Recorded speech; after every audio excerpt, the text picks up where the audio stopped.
이번 시간은 망원 렌즈에 대해서 말씀을 드리겠습니다. 망원 렌즈요. 그러니까 지난 시간까지 표준 렌즈, 관광 렌즈에 대한 내용을 했고요.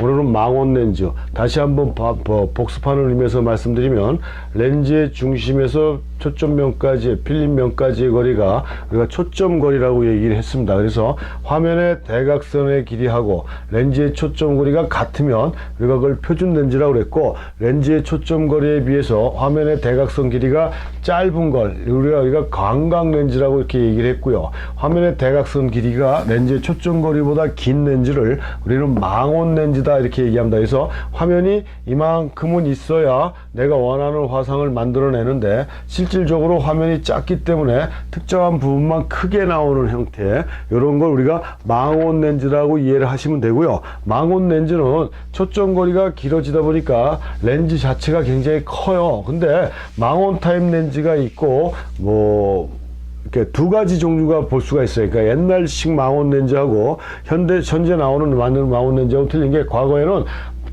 글자 그대로 이 렌즈의 제2주점에 따라서 이 초점거리가 되기 때문에, 초점거리가 길어지면 길어질수록 망원 렌즈가 굉장히 길어졌어요. 그래서 굉장히 200mm만 되더라도 렌즈가 굉장히 길어져 가지고 바람이 좀 세게 분다든가 하게 되면 그 카메라가 흔들릴 정도의 영향을 받는 그 정도의 크기였는데, 요즘 망원 렌즈는 이 렌즈의 제2주점을 어떻게 했어요? 렌즈의 제2주점, 이론상의 주점을 렌즈 앞쪽으로 당겨버려 갖고 실질적으로 초점거리는 길어진 거에 비해서 렌즈 자체는 짧아져서 과거보다는 휴대하기가 굉장히 편리해진 게 요즘 사용하는 망원 렌즈예요. 근데 간혹 과거 구형 타입의 망원 렌즈를 갖고 계신 분들은 요즘 사용하는 렌즈의 초점거리보다 렌즈가 굉장히 길다라는 걸 느끼실 수가 있겠습니다. 이게 망원 렌즈고, 아무튼 초점거리가 길어진 거에 따라 렌즈가 커지기 때문에 일단 무겁죠.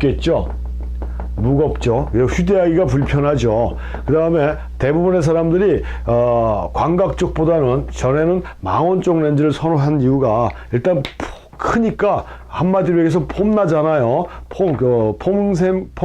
폼사라고 그래서 폼 잡고 다니기 참 좋은 렌즈로 이 사람들이 많이 선호를 했습니다. 많이 선호를 했는데, 멀리 있는 걸 이렇게 당겨서 찍는 거라는 착각을 갖고 계시는데, 망원 렌즈는 멀리 있는 걸 당기는 게 아니라 멀리 있는 걸 부분만 보는 거예요. 그러니까 우리 눈에다가 이렇게 동그랗게 해갖고 손을 갖다 대면 되지 않은 상태에서 넓게 보이다 이렇게 하면 부분만 보이잖아요. 여기 앞으로 늘어나면 늘어날수록 그 부분만 크게 보이는 거거든요. 이런 효과가 망원 렌즈 효과다라고 이렇게 보시면 돼요. 그래서 렌즈가 무겁고, 지난 시간에도 말씀드렸지만 같은 조리개 값이라도 망원 렌즈는 상대적으로 조리개 구멍이 더 크다라고 얘기했습니다. 그래서 아웃포커스가 다른 렌즈에 비해서 좀 더 강조가 될 수 있는데, 그러니까 심도가 낮다라고 얘기할 수가 있어요. 심도가 낮다라는 얘기는 그만큼 초점 맞추기가 힘들다. 대상이 조금 움직이더라도 포커스가 팍팍팍팍 나가기 때문에 다른 렌즈에 비해서 초점 맞추기가 힘들다. 그러니까 사진 초보자들은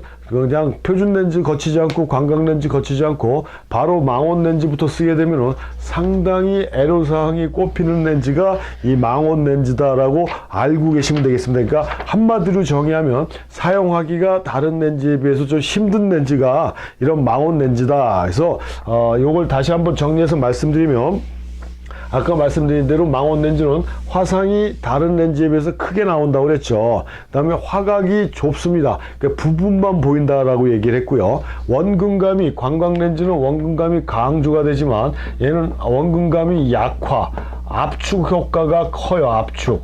그래서 한 1m, 2m 떨어졌어도 사진을 찍게 되면 거의 붙어 있는 것처럼 나타나는 이런 특징을 갖고 있어요. 그래서 압축 효과가 강하고 평면 효과가 강조되는 이런 렌즈가 망원 렌즈고요. 좀 전에도 얘기했지만 다른 렌즈에 비해서 심도가 낮다. 피사계 심도가 낮은 그런, 그래서 아웃포커스 하는데 효과적인 렌즈가 망원 렌즈다라고 이렇게 얘기할 수 있는 게 이 망원 렌즈의 특징이라는 거예요. 그러니까 왜 심도가 낮다라고 그랬어요? 다른 렌즈에 비해서 조리개 구경이 같은 조리개 수치라도 크게 열리기 때문에 들어오다가 빛이 감소된 만큼 그걸 보충하기 위해서 조리개 구경을 크게 만들었기 때문에 심도가 낮아지는 것이다라고 이렇게 보시면 되고, 이 망원 렌즈는 크게 두 가지로 일반 망원 렌즈 준망원 렌즈 세 가지네요. 준망원 렌즈, 그 다음에 일반 망원 렌즈, 그 다음에 초망원 렌즈, 이렇게 얘기할 수가 있는데, 준망원은 우리가 일반적으로, 그러니까 50mm를 기준으로 해서, 50mm를 기준으로 해서 이거보다 초점거리가 긴 렌즈를 우리가 망원 렌즈라고 얘기했잖아요. 그래서 준망원은 70, 뭐 80, 100, 요즘은 잘 안 보이는데 125 이런 렌즈들이 있었어요. 이런 것들이 일반적으로 준망원 렌즈에 해당된다고 볼 수 있고, 일반 망원 렌즈는 200mm 좀 더 연장하면 300mm까지 일반 망원이라고 볼 수가 있고요. 초망원 렌즈는 초점거리가 400에서 그 이상 되는 렌즈들까지를 우리가 초망원이라고 얘기하는데, 위로 올라갈수록 초점거리가 길어질수록 앞부분에 얘기한 망원 렌즈에 대한 특징들이 훨씬 더 강조돼서 나타난다라는 걸 우리가 알고 있어야 되고, 다시 한번 말씀드리지만 이 망원 렌즈 자체는 일반적인 렌즈에 비해서 사용하기가 제일 힘들고 어려운 렌즈다. 요즘 뭐 그 떨림 방지용 렌즈가 있어 갖고, 캐논으로 얘기하면 IS 렌즈, 니콘은 VR 렌즈 뭐 이런 식으로 나오지 않습니까? 떨림 방지가 있어서 이런 큰 렌즈들도 들고 찍어도 크게 뭐 문제가 없다라고 착각하실 수가 있지만, 실질적으로 걔네들이 보정해 줄 수 있는 방법은 한계가 있거든요. 그래서 그런 렌즈를, 큰 망원 렌즈를 쓰더라도 떨림 방지 기능을 너무 맹신하지 마시고 삼각대를 놓고 써줘야 되니까, 초점거리가 길어지면 길어질수록 일단 삼각대가 기본으로 사용을 해줘야 된다. 그러니까 삼각대를 기본으로 사용하다 보니까 기동성이 떨어지고 휴대성도 떨어지는 그런 불편한 점이 있는 게 또한 망원 렌즈다라고 보시면 되겠고요.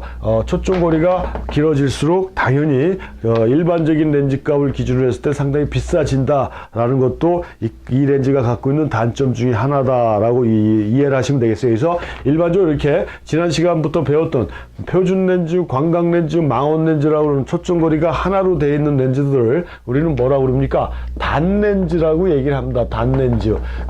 줌 렌즈 할 때도 설명해 드리겠지만, 초점거리가 여러 개 되어 있는 렌즈를 우리는 줌 렌즈라고 얘기를 하는 거고, 초점거리가 하나로 고정되어 있는 렌즈들은 단렌즈다라고 이렇게 얘기를 한다라는 식으로 정리를 해서 알고 계시면 많이 도움이 되실 거고요. 그래서 렌즈는 렌즈 시작할 때도 말씀드렸지만 이 사진가의 눈을 연장하는 그런 도구이기 때문에 상당히 중요한 역할을 해주는 것이라, 불행하게도 싼 게 비지떡이라는 말 자체가 통용되는 말이 특히 렌즈에 해당된다. 그래서 렌즈 가격이 생각보다 굉장히 싸다 싶은 것들은 처음부터 구입을 안 하신 게 좋아요. 그러니까 뭐 가끔 보면은 굉장히 싸다 싶어갖고 사오셨다고 하는데, 그거는 그 자리에서 바로 쓰레기통에 던져도 전혀 지장이 없을 정도로 렌즈 자체의 퀄리티가 안 좋은 것들이 많이 있거든요. 그래서 하여튼 그거는 뭐 나중에 개인적으로도 그 뭐 렌즈 구입이나 장비 구입할 때 제가 조언을 드릴 수는 있겠지만, 하여튼 렌즈 자체는 좀 이렇게 가격면으로 따지면 일단 현재까지는 비싼 게 퀄리티도 좋다라는 식으로 이렇게 생각을 하셔도 크게 틀리지는 않다.